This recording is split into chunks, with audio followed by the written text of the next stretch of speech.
السلام علیکم ورحمۃ اللہ وبرکاتہ۔ محترم بزرگوں، دوستوں، عزیز ساتھیوں اور پیاری ماں بہنوں، اللہ تعالیٰ کی ذات سے قوی امید ہے کہ انشاءاللہ آپ تمام حضرات بخیر و عافیت ہوں گے۔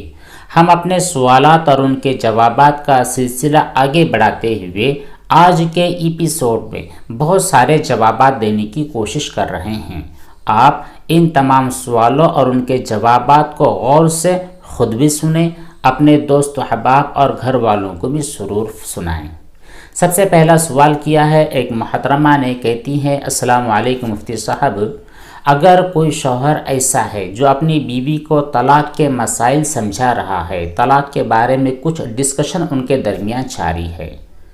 اور باتوں باتوں میں شوہر کہتا ہے مان لیجئے میں نے آپ کو طلاق دی، اس میں 2 کا لفظ استعمال کر رہا ہے، 3 اور 1 کے الفاظ استعمال کر رہا ہے، اور سمجھا رہا ہے کہ سپوز میں نے آپ کو ایک طلاق دی تو اس سے ایک طلاق ہوتی ہے۔ تو ان کا کہنا یہ ہے کہ اگر کوئی شوہر اپنی بیوی کو طلاق کے مسائل سمجھا رہا ہے تو اس ڈسکشن کی وجہ سے ان دونوں کے درمیان طلاق واقع ہو جاتی ہے یا پھر واقع نہیں ہوتی۔ تو آپ اچھی طرح یاد رکھیں کہ طلاق کا ڈسکس کرنے کی وجہ سے، اس کے بارے میں مسائل سمجھنے کی وجہ سے یا پھر اس کے بارے میں بات چیت کرنے کی وجہ سے صرف طلاق واقع ہوتی نہیں ہے، اس کے لیے باقاعدہ آدمی کو طلاق دینے کی ضرورت ہوتی ہے۔ اگلا سوال کیا ہے زبیر صاحب نے، کہتے ہیں السلام علیکم مفتی صاحب، اگر ہمارے بدن کا کوئی بال اکھڑ جاتا ہے، جڑ سے اکھڑ جاتا ہے، اور وہی بال پانی کے اندر جس سے ہم غسل کر رہے ہیں یا پھر وضو کر رہے ہیں لوٹے میں، مگے میں یا پھر بالٹی میں گر جائے تو کیا وہ پانی ناپاک ہو جائے گا؟ کیونکہ اس بال پر ہماری نجاست لگی ہوئی ہے۔ دیکھیے زبیر صاحب، آپ کا جو بال اکھڑا ہے، جڑ سے نکل گیا ہے، اس کے اوپر جو تری ہے، جو گیلا پن ہے، تو وہ گیلا پن اتنا نہیں ہے جو بہنے والا ہوتا ہے، جس کو ہم کہتے ہیں بہنے والی نجاست، تو اس پر بہنے والی نجاست ہوتی نہیں ہے۔ اس لیے آپ مطمئن رہے، وہ بال اکھڑ کر پانی میں گر گیا ہے تو آپ کا پانی ناپاک نہیں ہوتا ہے، آپ اس سے وضو کر سکتے ہیں، غسل وغیرہ بھی کر سکتے ہیں، کوئی حرج نہیں ہے۔ اگلا ایک سوال ہے السلام علیکم مفتی صاحب،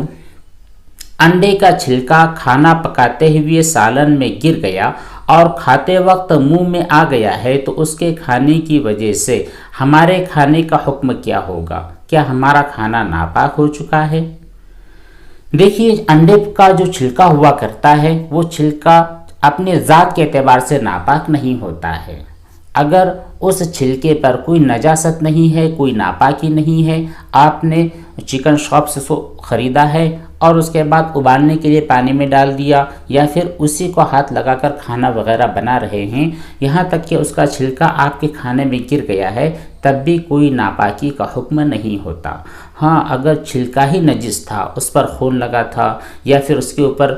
جو مرغی کی بیٹ وغیرہ ہوتی ہے، اس طرح کی نجاست اور ناپاکی لگی تھی، تب آپ کا کھانا ناپاک ہوتا ہے۔ اور ویسے بھی لوگ اس کے بارے میں احتیاط تو کرتے ہی ہیں، دھونے سے، کھانے میں ڈالنے سے پہلے اس کو 1 مرتبہ دھویا جاتا ہے تو اس پر جو نجاست اور ناپاکی ہوتی ہے وہ ختم ہو جاتی ہے۔ اس لیے آپ کھانا کھانے کے دوران کوئی ڈاؤٹ فیل نہ کریں، آپ کا کھانا ناپاک نہیں ہوگا۔ اگلا سوال ہے السلام علیکم مفتی صاحب، احتلام کی حالت میں کام کاج کرنا، کمپیوٹر چلانا، اسی طرح کچھ ٹائپنگ کرنا کیسا ہے؟ دیکھیے احتلام ہونے کے بعد آدمی جنوبی ہو جاتا ہے، وہ ناپاک ہوتا ہے حکمی طور پر، اس لیے ایسے جنوبی کے لیے ضروری ہے کہ سب سے پہلے وہ طہارت اور پاکی کا جو عمل ہوتا ہے، پروسیس ہوتا ہے غسل کا، وہ کام کر لے، کیونکہ مومن کی شان نہیں ہوتی ہے کہ وہ بہت زیادہ نجاست اور ناپاکی کی حالت میں اپنا وقت گزارے۔ اس لیے اگر نماز کا وقت نہیں ہے اور آپ کے پاس کوئی ایسا کام ہے جس کو کرنا ضروری ہے، چاہے وہ کمپیوٹر پر کام ہو یا پھر ہاتھ سے تحریر کرنے کا ہو یا پھر کوئی خاتون ایسی ہے جس کو کھانا پکانے کا موقع آ جائے، تو ایسی صورت میں بنا غسل کیے آپ نے کوئی بھی کام کیا ہے تو یہ کام کرنا شرعی اعتبار سے غلط ہوتا نہیں ہے۔ البتہ نماز کا اگر وقت ہے، نماز کا وقت ہو چکا ہے، تو ایسی صورت میں پہلے آپ غسل سے فارغ ہو جائے، نماز کی ادائیگی کر لے، یہ بہتر چیز ہے۔ اگلا ایک سوال ہے السلام علیکم مفتی صاحب، اگر کوئی عورت حمل کی حالت میں ہے تو ایسی صورت میں ہم بستری کرنے کا کیا حکم ہے؟ ہم بستری کرنا شرعی اعتبار سے جائز ہے یا جائز نہیں ہے؟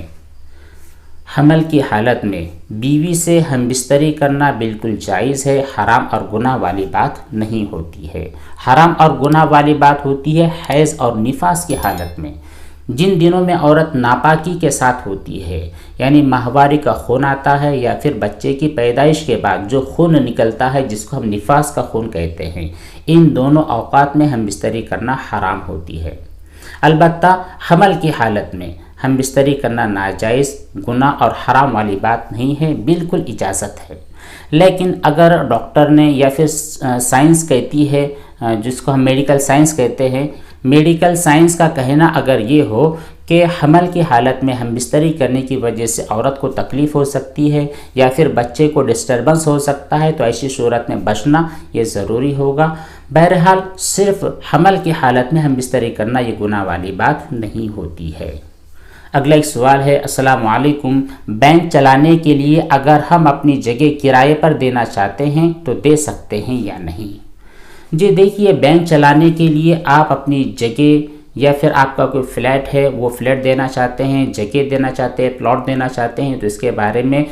شرعی اعتبار سے حرام والی بات تو نہیں ہے، جائز ہے، لیکن بچنا زیادہ افضل ہے۔ سمجھ لینا یہ ہوگا کہ جائز تو ہے لیکن مکروہ ہے۔ اگر آپ کے پاس انکم سورس ہے، اس کے علاوہ آپ کا پلاٹ یا پھر آپ کا جو فلیٹ وغیرہ ہے یہ کہیں پر کرائے پر چڑھ سکتا ہے، تو پھر ایسی صورت میں دوسری جگہوں پر دینا چاہیے۔ اور اگر آپ کے پاس کوئی انکم سورس نہیں ہے، صرف یہی بینک ہے جو آپ کی جگہ کرائے پر لینا چاہتی ہے، تو پھر ایسی صورت میں جائز ہے، اجازت ہے، لیکن بچنا زیادہ بہتر اور افضل ہے۔ اگلا سوال ہے، السلام علیکم ورحمۃ اللہ وبرکاتہ، اسکول کے بچوں کو کرسمس ڈے کے موقع پر پروجیکٹ بنانے کے لیے کہا جاتا ہے، تو بچوں کو اسٹیشنری کے طور پر جو چیزیں لگتی ہے جن کا ریلیشن کرسمس سے ہوتا ہے، جیسے کہ کرسمس ٹرے ہوتا ہے، سینٹا کراس ہوتا ہے، ان کی ٹوپیاں ہوتی ہے، تو ہم یہ بیچ سکتے ہیں یا نہیں اسکول کے پروجیکٹ کی نیت کر کے؟ دیکھیے، جو چیزیں استعمال کرنا، جن ڈیز کو منانا، جن کاموں کو کرنا اس کی ذات کے اعتبار سے گناہ ہوتا ہے، ان میں تعاون کرنا یہ بھی گناہ والی بات ہوتی ہے۔ یہ جو سینٹا کراس ہوتا ہے یا پھر کرسمس ٹرے وغیرہ ہوتا ہے، یہ تمام چیزیں اسپیشل اسی دن کے لیے بنائی جاتی ہے،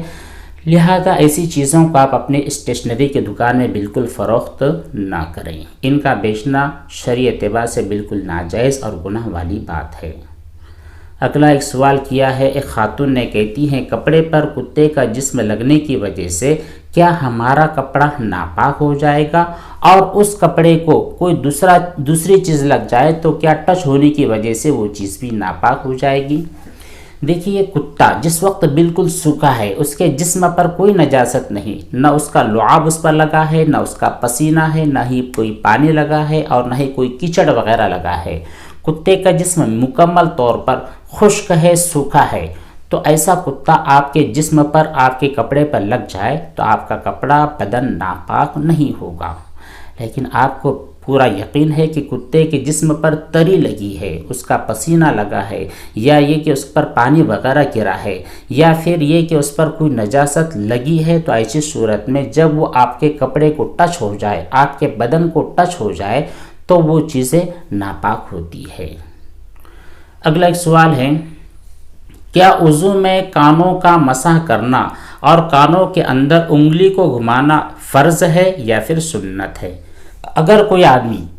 کانوں کا مسح کرنا بھول گیا یا پھر کانوں کے اندر انگلیاں ڈالنا بھول گیا ہے تو پھر وضو صحیح ہوگا یا صحیح نہیں ہوگا؟ دیکھیے، یہ دونوں کام،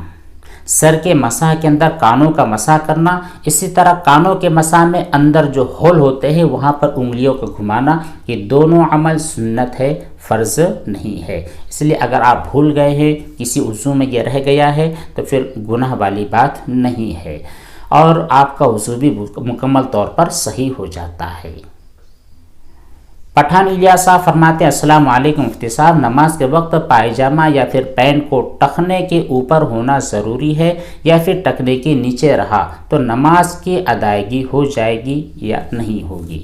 نماز تو بہرحال ہو جائے گی، چاہے آپ کی ازار اور پینٹ ٹخنے سے اوپر ہو یا پھر ٹخنے سے نیچے۔ البتہ ٹخنے کے نیچے پائجامہ لٹکانا، چاہے وہ ازار ہو، پینٹ ہو یا پھر کوئی بھی چیز ہو، لنگی وغیرہ،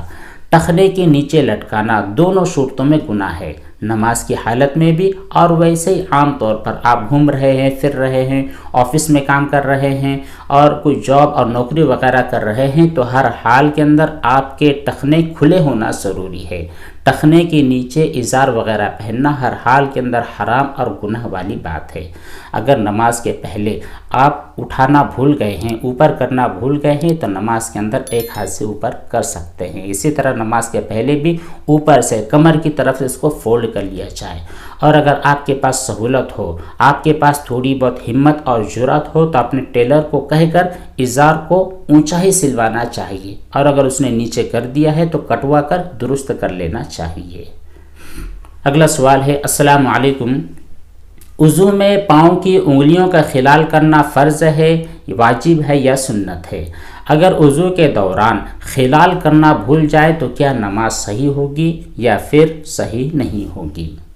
دیکھیے، وضو کے دوران جو آپ کے دونوں پیر ہوتے ہیں اور دونوں ہاتھ ہوتے ہیں، ان کی جو انگلیاں ہوتی ہیں، انگلیوں کے اندر اس طرح کا خلال کرنا یہ سنت ہے۔ اب سنت اس طور پر ہے کہ پورا دونوں ہاتھ پہنچوں تک، اسی طرح دونوں ہاتھ کوہنیوں سمیت اور دونوں پیر ٹخنوں سمیت، ان دونوں ہاتھوں اور پیروں کا دھونا ضروری ہے، اور پیر کے اندر آپ کی انگلیاں بھی آ جائیں گی اور انگلیوں کے درمیان جو حصہ ہوتا ہے یہ بھی آٹومیٹک داخل ہو جائے گا۔ اگر یہیں پر آپ کا پانی پہنچا نہیں ہے، اس گیپ کے اندر پانی نہیں پہنچا ہے، چاہے انگلیاں آپ کی ہاتھ کی ہو یا پھر پیروں کی، تو آپ کا وضو ہی نہیں ہوگا، کیونکہ یہ فرض ہے۔ جب آپ کا فرض مکمل طور پر ادا ہو گیا، دونوں انگلیوں کے درمیان بھی اچھی طرح پانی پہنچ گیا ہے، پانی کے پہنچنے کے بعد واپس سے دوبارہ اس طرح خلال کرنا یہ سنت ہے۔ تو یہاں پر سنت اور فرض دونوں چیزیں جمع ہے۔ اگر آپ کا فرض مکمل ہو چکا ہے تو پھر سنت کو ادا کر لینا، یعنی خلال کرنا، یہ سنت ہوگا اور زیادہ ثواب ہوگا۔ بہرحال اگر آپ کا فرض ہی رہ گیا ہے تو پھر سنت سے کوئی فائدہ نہیں ہوگا۔ فرض مکمل کرے، اوپر سنت پر عمل کر لے، انشاءاللہ زیادہ ثواب آپ کو ملتا ہے۔ یہ تھے چند سوالات اور ان کے جوابات جو آپ کی خدمت میں پیش کیے گئے ہیں۔ اللہ تبارک و تعالیٰ سے دعا فرمائے کہ ہمارے کہنے کو، سننے کو پوری امت کے لیے نفع بند اور فائدہ بخش بنائے، آمین۔ والسلام علیکم ورحمۃ اللہ وبرکاتہ۔ ایک آخری بات یہ ہے کہ بہت سارے دوستوں کے سوالات ابھی تک باقی ہے، وہ انتظار کرتے رہیں، بہت زیادہ گھبرانے اور پریشان ہونے کی ضرورت نہیں ہے۔ انشاءاللہ جب بھی آپ کے سوال ہمارے سامنے پیش کیے جائیں گے، ان کے جواب تحریراً یا پھر ویڈیو کے ذریعے ضرور بتلائے جائیں گے۔ اللہ تبارک و تعالی عمل کی توفیق بخشے۔ السلام علیکم ورحمۃ اللہ وبرکاتہ۔